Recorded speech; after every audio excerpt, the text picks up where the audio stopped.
Zoe was 2 jaar toen ze voor het eerst voor de camera stond. Ze werd continu gescout, maar telkens wanneer de meetlint om haar heupen werd geslagen, bleek ze niet aan de juiste maten te voldoen. Ondanks verschillende diëten en oefeningen tot mindfucks en bloedende voeten aan toe, was het telkens toch net niet goed genoeg. Door Miss Nederland begon ze zichzelf weer te accepteren, maar volgde er ook na haar deelname aan Dance Dance Dance enorm veel haatreacties. Ze wil een rolmodel zijn en door middel van de invloed van social media een positieve verandering teweeg brengen. Haar ervaring en doel deelt ze in de komende 20 minuten.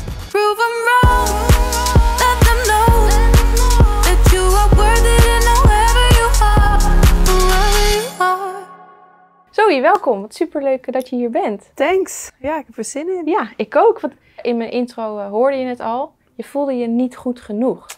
Ja, dat is echt de story of my life. Ik was nooit goed genoeg. Ik ben begonnen eigenlijk in de dans. En daar was ik eigenlijk ook nooit goed genoeg. Daar werd ik elke dag eigenlijk uitgemaakt voor rotte vis. Je doet maar 10% en het moet 100% zijn. En je bent niet goed genoeg. En allemaal dat soort dingen. Dus dat heeft mij al heel erg gevormd in mijn jeugd. Ja. Want toen was ik van mijn 10e tot mijn 18e heb ik professioneel dansacademie gedaan. En daarna ben ik eigenlijk met modellenwerk begonnen.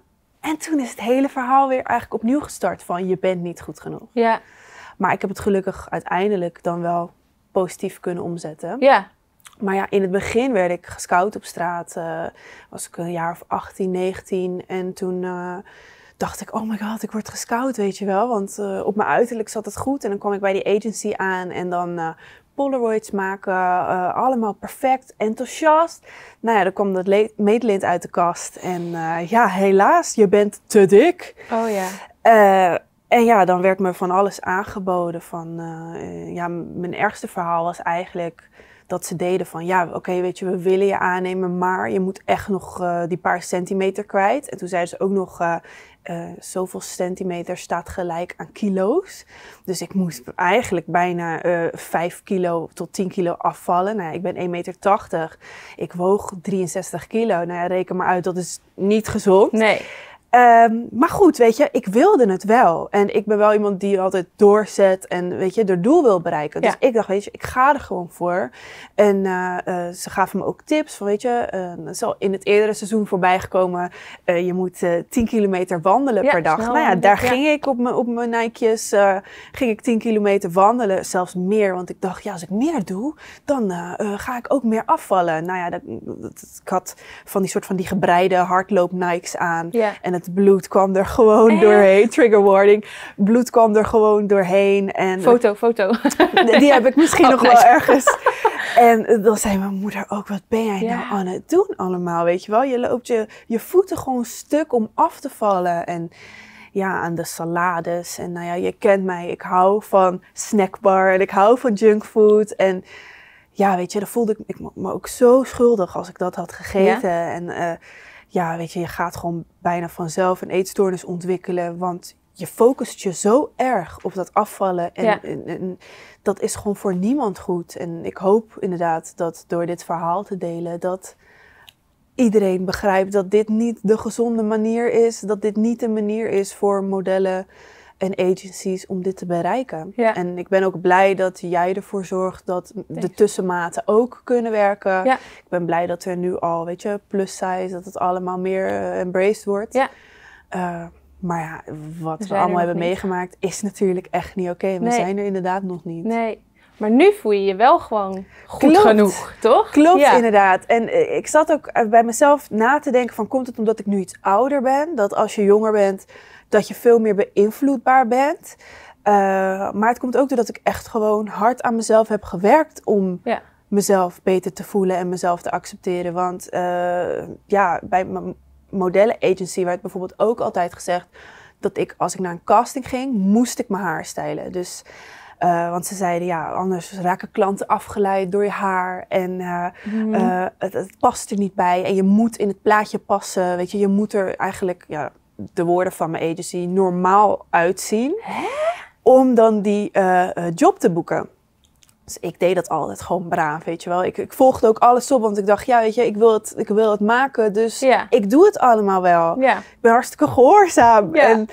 Maar goed, daardoor voelde ik me dus ook altijd niet goed genoeg. Want ik werd altijd in een ander vormpje geduwd dan waar ik eigenlijk in paste. Weet je, met je haarstijl, zo dun mogelijk. Ja, zo was ik gewoon niet. Nee. En ja, dan kwam daar de opkomst eigenlijk van Instagram. En daar ga je wel echt heel erg mee bezighouden. En zo'n agency zegt ook van, ja, je Instagram doet ertoe, weet je wel. Klanten kijken daar ook op als ze je willen boeken. En ja, dan volgde ik alle topmodellen. En dan dacht ik, oh, maar ik wil er ook zo uitzien, weet je wel. Dus dan ging ik mijn haar stylen. En dan had ik helemaal een soort van Polaroid foto gemaakt. Dus ik dacht, als klanten dit zien, weet je, dan willen ze me boeken. Ja. Nou ja, en dan begon ik met photoshoppen. Dan dacht ik, ja, maar shit, ik zie er dik uit. En ik zag er helemaal niet dik uit. Maar dat was gewoon mijn eigen zelfbeeld. En ja, daar ging ik met die sleeptools in allemaal van die apps. Deed mijn heupen dunner. En dacht ik, oh, maar weet je, volle lippen zijn nu in. Nou, ik heb best wel volle lippen. Ja. Ging ik met zo'n tool mijn lippen groter maken. Mijn oog witter. Nou ja, ik zag er gewoon niet uit. Als ik nu wel eens zo'n foto terugzie, denk ik, what was I thinking? Dat kan gewoon niet. En tuurlijk, mensen om je heen zien dat ook. Weet je, dat je helemaal je foto's gaat editen. Maar ik was mezelf gewoon helemaal kwijt. Ja. En ik begon te geloven in dat beeld wat ik op mijn eigen Instagram liet zien. Ja. En ik hoopte dat ik daardoor ook meer geboekt werd. Nou ja, uiteindelijk slaat het natuurlijk helemaal nergens op. Want mensen boeken je zoals je eruit ziet. En ja, ik heb hard gewerkt, zeg maar. Op een gegeven moment dacht ik gewoon van, dit kan gewoon niet langer. Dit slaat nergens op. Wat heb ik nu gedaan? Ik ging scrollen door mijn Insta en ik zag eigenlijk gewoon een heel raar beeld van mezelf. En ik dacht, dat wil ik niet. Het slaat nergens op. En ook doordat ik Miss Nederland was geworden, ja, dan ging het veel meer om mezelf en wat ik te vertellen had. En ja, daardoor voelde ik me ook beter. Want ik dacht, ja, weet je, nu mag ik er echt zijn. Wie ik ben, met mijn krullen, met mijn lichaam zoals het is. Met je heupen, gewoon, ja, boeien. Ja. En toen ben ik heel anders naar mezelf gaan kijken. En toen, met dat ik ook wat meer volgers kreeg, toen dacht ik ook van, dit is niet het plaatje wat ik wil laten zien. En ik wil anders zijn en ik wil laten zien hoe ik gewoon echt ben. En zonder filters en al die achterlijke apps heb ik weggedaan. En natuurlijk, je kan je foto's bewerken met het licht en contrast. Dat is allemaal prima, maar ga niet aan je hoofd sleutelen. Ga niet je kin dunner maken en je neus dunner maken. Ja. Ik zie foto's van mezelf, daar lijk ik gewoon Michael Jackson. ja, we lachen erom, maar het is echt kan erg. Niet eigenlijk, hè? Nee. En ja, daardoor zijn nu ook echt dingen ontstaan zoals Snapchat dysmorphia. Want al die filters die je kan doen, die maken allemaal je kin dunner. Oren. Dat dan weer niet. Nee. Maar als je gaat kijken, al die filters maken je kin smaller, je neus smaller, je ogen groter, je lippen dikker. En op een gegeven moment, hoe vaker je dat gaat gebruiken, hoe meer je gaat geloven in dat beeld. Ja. En dan uiteindelijk heb je gewoon een misvormd zelfbeeld. En dat heet eigenlijk Snapchat dysmorphia. Dat is gewoon een nieuw ding wat ontstaan is door al deze filters en apps. Ja. En ja, dat is natuurlijk gewoon te erg voor woorden. Ja. Maar mooi dat je het wel nu veel beter, zeg maar, in je vel zit. En ik vind het ook heel leuk dat we straks even wat tips gaan geven aan de kijkers van hoe doe je dat nou? Want het heeft niet te maken, dat kan je ook gewoon doen als je 15 bent. Klopt, zeker. En, maar 2-jarige leeftijd stond je al voor de camera. Ja, klopt. Ja, ik had eigenlijk al heel vroeg mijn eerste shoots geboekt. Ik heb voor Oil Lily model gestaan en ik weet nog dat ik dat echt helemaal geweldig vond. Want ik was echt het meisje wat achter de make-up tafel zat in de Sneeuwwitje prinsesjurk, om het zo maar te zeggen. Dus ja, dan mocht ik daar in het haar en make-up en dat vond ik al helemaal geweldig. Lekker tutten, iedereen zat lekker aan mijn haar en een beetje lipgloss. Nou, dat vond ik heerlijk. En dan weet ik nog, er stond op de vloer een klein kruisje en dan zei de fotograaf, ga maar daar staan. En dan ging ik daar staan en dan zei hij, nou, doe maar wat. Ja, doe maar wat, ga maar poseren. En ik weet nog echt dat ik daar echt ook zo heb gestaan en geposeerd. En ik weet ook, mijn moeder zei ook altijd, alle fotografen waren altijd enthousiast over jou. Ook op de schoolfotograaf, ook op de basisschool, weet je wel. En als ik voor dansen wel eens op de foto moest, echt zo'n balletportret, weet je wel. Dan was de fotograaf ook altijd enthousiast. Dus eigenlijk had ik altijd wel ook een liefde voor de camera staan. Ja. Maar ik heb me dus eerst gefocust op dans, want dat was mijn eerste grote liefde. Dat deed ik ook al vanaf dat ik 4 jaar was. Ja. Maar jij bent gescout op straat, toch? Klopt, en dat vond ik echt geweldig, want ik las ook een boek over modellen. En toen was dat meisje ook gescout op straat. En toen dacht ik, dat is echt mijn droom, weet je wel, gescout worden op straat. Ja. Maar ik werkte toen voor Models at Work, een hostessbureau. En toen had ik een klus gedaan voor G-Star, daar in de winkel. En daarna liep ik op straat en toen spraken 2 mensen mij aan en die wilden foto's van mij nemen en die gaven me een kaartje en die zeiden van, weet je, wij zijn een modellenbureau. En ik dacht eerst, ja, misschien is het wel onzin, weet je wel, want je kan er eigenlijk niet van uitgaan dat zomaar mensen die jou aanspreken op straat, of dat legit is. Ja. Maar daarna gegoogeld en het was wel echt gewoon een goed modellenbureau. Ja. En toen dacht ik, als hun mij scouten, misschien kan ik me dan ook wel aanmelden nog bij andere agencies. Ja. Dus ik mailtjes daaruit gegooid met Polaroids erbij en zo, allemaal hoe het moet. Nou, en toen kreeg ik ook inderdaad allemaal invites en ik ben bij Elite geweest. En toen dacht ik, nou weet je, tof. Nu gaat het beginnen. Op mijn uiterlijk werd ik gewoon uitgenodigd, dus ik blij. En daar foto's maken. Oh, goed. En je bent comfortabel voor de camera, dit en dat. Nou, dan gaan we even nu je maten opmeten. Nou, dan kwam dat lint. Ja, en dan was ik altijd te breed. En sommige agencies zeiden meteen van, ja, weet je, dan gaat het gewoon niet werken. Nou ja, dat is hartstikke netjes, weet je. Dan weet je dat gewoon. Maar ja, sommige agencies zeiden van, ja, dan moet je afvallen, want we willen je wel aannemen.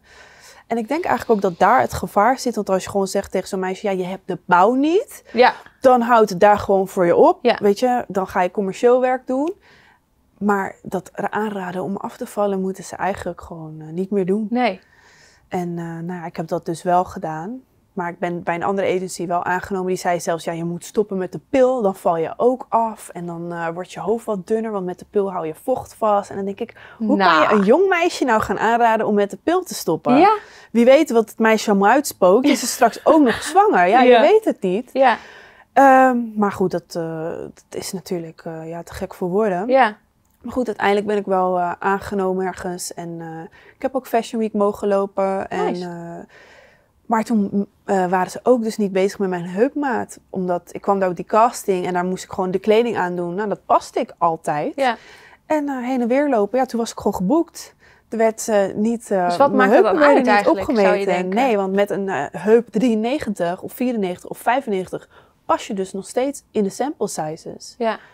Dat was mijn ervaring in ieder geval. Dus ja, die heupmaat opmeten is eigenlijk niet echt van belang, vind ik. Maar het gebeurt nog steeds. Ja, het gebeurt nog steeds. En ik snap wel als je echt haute couture maakt en je echt, weet je, die sizes moet spelden op echt, weet je, een dunne lichaamsbouw, weet je, go for it. Maar voor die agencies maakt het niet zo heel veel uit. Nee. Want je kan een heleboel ander werk doen waar jouw heupen er niet eens toe doen eigenlijk. Nee, precies. Dus, maar goed, ik heb het lekkerste gewerkt toen ik echt commercieel werk ging doen. Toen heb ik Europese campagne voor Sena gedaan. Ik heb voor Adidas gewerkt. Wow. Noem maar op. Dus ja, ik heb eigenlijk hartstikke lekker kunnen werken. Maar op een gegeven moment was ik daar wel weer klaar mee. Ja. Omdat ik dacht, ja, na zoveel jaar, ik wil gewoon dat het meer om mij draait. In plaats van als kledinghanger gebruikt worden. Want dat is het ook vaak als model. Ben je toch een beetje apart van het hele team. Ja. En vaak onder een beetje vervelende omstandigheden. Bijvoorbeeld, ga maar 10 uur buiten in de kou een bikini shooten. Dat is natuurlijk verschrikkelijk. Ja. En ik was er op een gegeven moment klaar mee. Ik dacht, ik wil dat het meer om mezelf gaat. Om wat ik te vertellen heb. En toen dacht ik, misschien moet ik het acteren weer gaan oppakken. Want dat was op de dansschool eigenlijk mijn favoriete vak. Mm-hmm. En toen ben ik eigenlijk bij Miss Nederland terechtgekomen. En ik dacht, pas ik daar dan wel bij? Want ik had natuurlijk bij Miss ook het idee van een perfect plaatje met lang golvend stijl haar. En niet altijd op hakken en geen tattoos en dat soort dingen. Toen dacht ik, pas ik daar wel bij? En toen ben ik toch mee gaan doen. En uiteindelijk was het helemaal niet zoals ik dacht. Ja, dat weet jij zelf ook. Mm-hmm. Het is zo anders dan wat je in het begin voor ogen hebt. Dus toen voelde ik me als een vis in het water eigenlijk. En toen ging het echt om mij. Ja. En om hoe ik er normaal uitzie. Ja. En wat ik te vertellen heb. Ja. Super mooi. En door Miss Nederland heb je natuurlijk ook meegedaan aan Dance Dance Dance. Ja. Daar kreeg je daarna ook de nodige leuke haatreacties op. Weet je wat het is? Dance Dance was echt het tofste wat ik ooit heb mogen doen in mijn leven. Maar ik wist natuurlijk niet echt dingen over hoe je ook een tv-programma maakt. Hoe dat allemaal in zijn werk gaat. Dus ik was gewoon, weet je, volop mezelf en grapjes maken en leuk. Ja, dat dansen was natuurlijk geweldig op een groot podium staan. Ja. Maar ja, daarna, waar je eigenlijk niet over wordt ingelicht, is als je op tv bent, hebben mensen een mening over je. Dat is gewoon een feit. Mm-hmm. Maar ja, de meeste mensen gaan die natuurlijk ook delen op platformen zoals Twitter. En ja, ik had gewoon Twitter, dus ik ging op Twitter ook kijken, weet je. Van, oh, het is nu op tv, ik ga lezen en ik hoop dat mensen het leuk vinden. Nou, en toen was daar gewoon iets ontploft van mensen die je helemaal zitten af te kraken. En niet alleen mij hoor, maar iedereen van het programma. Maar ja, ik wist niet hoe ik daarmee om moest gaan. En ik ben iemand, ik wil graag dat iedereen me aardig vindt. Dat is natuurlijk, dat is niet te realiseren. Nee. Maar ja, snap het. Ik ben ook graag aardig tegen iedereen. Ja. En ja, toen zag ik allemaal dingen van ze is arrogant en verschrikkelijk. En wat denkt ze wel niet? En ik vond dat zo erg. Ik heb er ook wel om gehuild. Ik vond het zo erg dat mensen die dingen over mij dachten naar aanleiding van zo'n seizoen, weet je wel. Ja. En ik kon daar echt super slecht mee omgaan. En mijn danspartner Marnix, die zei ik van, hallo, waarom zit je dat überhaupt te lezen? Weet je wel? Hou op, doe dat niet. En toen ben ik dat ook niet meer gaan doen. Nee. Zolang je dat gewoon buitensluit, dan gaat het gewoon allemaal goed. Ja. Maar dat wist ik toen nog niet. Ik dacht, ik ga lekker overal kijken. En dan keek je op de Dance Facebook en dan stond het daar ook allemaal onder. En dan dacht ik, ik werd daar gewoon helemaal naar van. Helemaal buikpijn. Ja, dat snap ik. Maar ja, cyberbullying is natuurlijk gewoon een heel groot aspect nu wat speelt. Ja. En waar heel veel jongeren ook heel erg last van hebben. Ja. En dat brengt ons ook weer bij het boek die je aan het schrijven bent. Ja, klopt. Ja, ik ben nu al een tijdje bezig met een boek. Ik wilde het al eerder afmaken, maar ik zat zelf een tijdje niet zo lekker in mijn vel. Dat heb ik nu helemaal opgelost. Wat fijn. En dat boek gaat eigenlijk over hoe kan je nou je zelfbeeld verbeteren in zo'n wereld met social media en Instagram filters. En eigenlijk onrealistische standaarden. Mm-hmm. Waar je als jongere denkt van zo moet ik eruit zien, zo moet ik er naar leven. En eigenlijk geef ik tips ook om meer zelfvertrouwen te krijgen. Maar ik deel ook mijn eigen verhaal van wat ik allemaal heb meegemaakt. En hoe ik daarmee om ben gegaan. En wat mooi. Vooral met een hele dosis humor. Want het moet natuurlijk wel gewoon luchtig blijven en grappig zijn. Want zo ben ik ook zelf. Maar er staan bijvoorbeeld ook kleine opdrachtjes in hoe je aan je zelfbeeld kan werken. Ik hoop, kijk, als ik maar 1 jongeren daarmee kan bereiken, ben ik al blij. Ja. Als die er wat aan heeft. En ik hoop dat ik daarmee een verandering teweeg kan brengen. Ja, te gek. En ik probeer dat ook al op mijn eigen blog en op mijn social media te laten zien. Af en toe even, weet je. Ja, strié is oké. Zonder filter, strié, cellulite. Dus we hebben het allemaal. Ja. En waarom zien we het eigenlijk nooit terug? Ja. Waarom moeten we allemaal ons hoofd airbrushen en allemaal dat soort dingen? Ja, doe gewoon normaal. Ja. Mooi. Als je 1 tip mag geven voor de kijkers. Go for it. Ja, 1 tip. Ja, er zijn natuurlijk een heleboel tips. Maar 1 tip wat je echt al meteen kan toepassen. En op je dagelijks leven kan toepassen is.